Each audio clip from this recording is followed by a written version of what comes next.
لچه مثلا 4-5 تا دروازه‌های ورودی داره.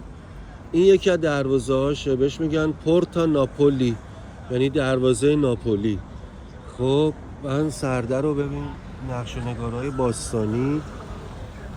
از ببین اینجا اون بافت مدرن شهره، بعد مثلا میای از اینجا دیگه وارد بافت تاریخی قدیمی میشه. ببین چه عظمتی داره، سرستونا رو ببین، بعد چه کوچه های تاریخی باستانی. وقتی وارد میشی ببین آسمون، آفتاب. همون روزی که با صحبت کردم غیر از یه روز که بارون اومده، نگاه کن کوچه های تاریخی باستانی،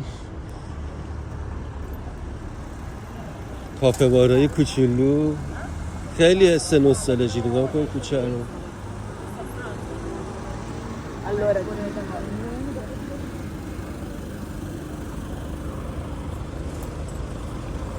تمیز. تو بگو یه فیلتر سیگار تو کف خیابونا نمیبینی، انقدری که تمیزی. اینجا هم باز دوباره یه گنبد شکل دیگه است.